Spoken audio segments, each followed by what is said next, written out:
Halo semuanya, senang sekali saya Dr. Sumi Archani. Pada kesempatan kali ini kita akan berbincang-bincang di tema Bincang Sehat hari ini tentang inseminasi. Tentu saja saya tidak sendiri, kita kedatangan sumbernya yang sangat ahli di bidangnya.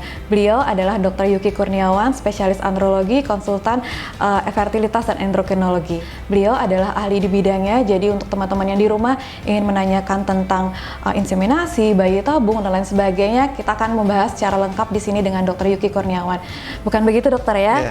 Jadi kita di sini akan membahas tentang inseminasi dokter ya. Mungkin dari dokter bisa dijelaskan sedikit dulu apa itu inseminasi dokter? Iya, yang jadi pertanyaan awam kadang beberapa kita mendengar atau melihat dari informasi dari media, ada beberapa yang pasangan kesulitan hamil, terus kemudian dibantu untuk mencapai kehamilannya melalui inseminasi. Jadi inseminasi itu sendiri adalah upaya reproduksi berbantu untuk mencapai kehamilan dengan cara memasukkan sperma hidup ya, yang tentu saja yang sudah diolah ke dalam rahim istri supaya membuahi ya, akhirnya terjadi kehamilan begitu.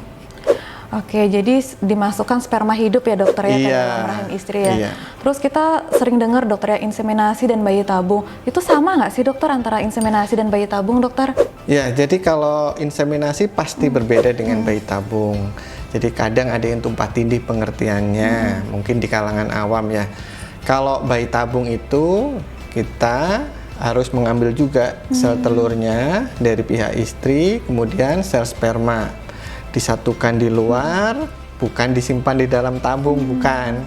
Jadi kita mempertemukan di media tertentu, melalui alat tertentu, dikawinkan istilahnya satu persatu sel telurnya. Kemudian kita lihat perkembangannya selama 3-5 hari, kemudian ditanam atau mungkin istilahnya embrio transfer ke dalam pasangan wanitanya ya. Kalau inseminasi ini sel telurnya tidak diambil, jadi yang disiapkan hanya sel spermanya saja. Sel spermanya diolahnya bukan seperti kue ya. Jadi sel sperma mati, karena selalu ada sperma mati ya, itu dipisahkan. Kemudian yang hidup dimasukkan ke dalam rahim supaya segera membuahi sel telur yang sudah matang atau mungkin sudah distimulasi begitu. Ya. Oke, berarti secara nggak langsung yang cowok harus disiapkan, yang cewek harus disiapkan juga ya dokter betul, ya. Biar maksimal ya keduanya dari sel telur dan sel spermanya. Lantas apa aja yang perlu disiapin nih dokter untuk yang ceweknya sama yang cowoknya dokter? Jadi kalau inseminasi mungkin lebih mudah daripada bayi tabung ya, hal yang perlu disiapkan. Syarat utama dari inseminasi yang pertama dari sisi istri ya atau pasangan wanitanya harus diperiksa saluran tubanya, saluran indung telurnya istilahnya. Apakah saluran indung telur tersebut atau saluran tuba tersebut buntu atau tidak? Karena itu menjadi syarat mutlak. Itu dari pihak wanita atau pihak istri ya. Jadi namanya tes HSG ya. Kemudian yang dari sisi laki-laki ini yang paling penting. Ya, yang pertama harus diperiksa namanya analisis sperma. Analisis sperma ini mencakup kuantitas dan kualitas ya. Kuantitasnya kalau mungkin untuk inseminasi ya minimal jumlahnya 10 juta misalnya ya. Kemudian yang kualitas contoh gerakannya minimal 25% dari total yang jumlah sel sperma tersebut. Kemudian yang pasti harus ada bentuk atau morfologi normal baru bisa dilakukan langkah selanjutnya untuk program inseminasi gitu. Ya. Berarti yang cewek juga otomatis harus kontrol dokter ya, dipersiapkan. Betul, iya, dokter, ya? Iya. Karena kalau tidak dipersiapkan ya sama saja. Ya. Tidak bisa. Mungkin tadi untuk syarat-syaratnya dok ya. Untuk persiapannya gimana dok? Yang cewek mungkin harus nggak boleh makan A, nggak boleh makan B, itu gimana ya dok ya untuk cewek dan cowok? Iya. Jadi sebenarnya itu adalah persiapan jauh hari sebelum mungkin dilakukan inseminasi istilahnya. Mungkin pasangan ini pasti sudah mencoba program alami. Ya, itu menjadi dukungan atau support, misalnya makanan-makanan tertentu yang untuk kesuburan. Tetapi kalau inseminasi ini tidak ada hal khusus ya, tidak ada hal khusus yang menjadi syarat, misalnya makanan atau makanan ataupun minuman ya biasanya yang harus gitu ya, tidak ada. Jadi syarat ini mencakup syarat program alami sebelumnya. Kalau insem ya mungkin ya santai saja begitu, yang penting sudah lengkap pemeriksaannya. Karena kalau dibuat detail nanti ya malah bikin stres benar, malah gagal begitu program inseminasinya.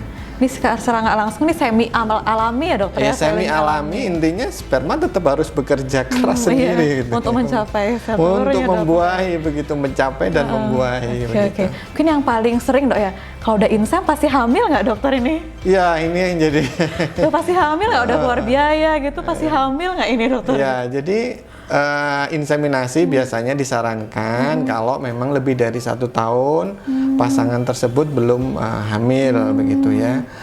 Nah, mengenai keberhasilan inseminasi ini jangan kita terlalu berharap tinggi begitu, wah nanti pasti hamil, tidak. Karena kehamilan alami sendiri pada tahun pertama pernikahan dengan hubungan suami istri yang teratur itu hanya 20%. Kalau sudah di atas 2 tahun biasanya sudah 0%. Inseminasi bila dilihat dari keberhasilannya memang dibandingkan 100% ya kecil, hanya 14%. Tetapi kalau dibandingkan dengan 2 tahun yang masih 0% ya lumayan ya. Karena bayi tabung pun hanya sekitar 40% angka kehamilannya begitu. Jadi setidaknya harus dicoba ya dokter ya. Iya, harus dicoba upaya ya untuk mencapai sebuah kehamilan dokter. Iya, ya. betul.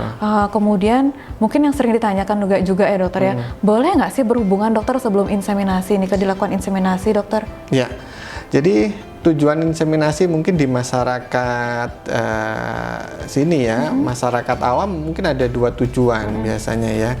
Satu yang memang belum punya anak, jadi ingin mengharapkan anak begitu. Yang kedua program jenis kelamin, ada yang jadi waduh dok, saya sudah punya 2 anak cewek begitu ya, terus kemudian saya mau pingin yang cowok begitu ya.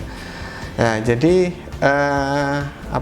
mengenai berhubungan, kalau memang itu program jenis kelamin ya tidak boleh dikeluarkan di dalam. Maksudnya berhubungan boleh, cuman kadang terlena di dalam, akhirnya tetap keluar dalam ya, merancaukan ya, atau istilahnya mengganggu program inseminasi yang jenis kelamin.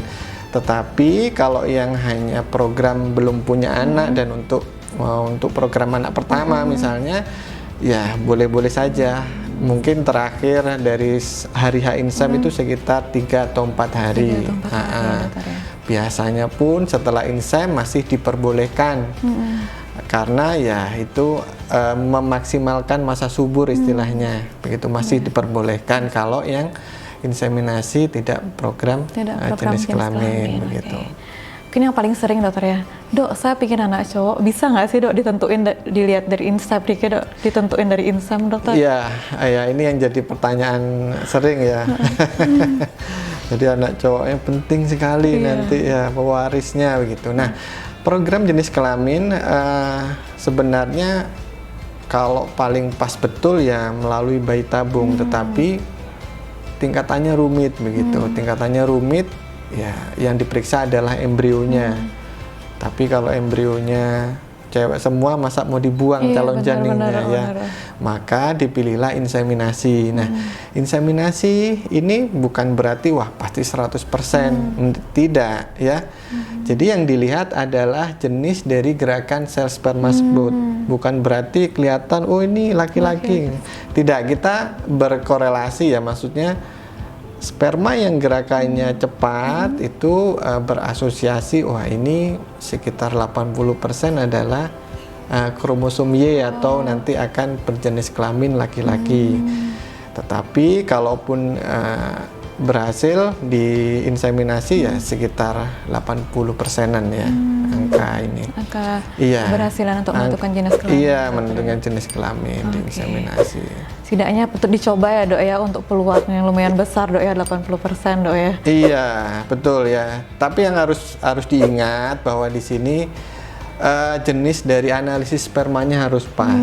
Tidak bisa kita hanya sembarangan. Kalau boleh disarankan di center-center tertentu, misalnya seperti Bali Med ataupun mungkin di center bayi tabung yang lain. Jadi pemeriksaannya benar-benar teliti, ya, benar-benar teliti untuk melihat, oh ini gerak cepat, oh ini yang lambat, begitu supaya pas, ya.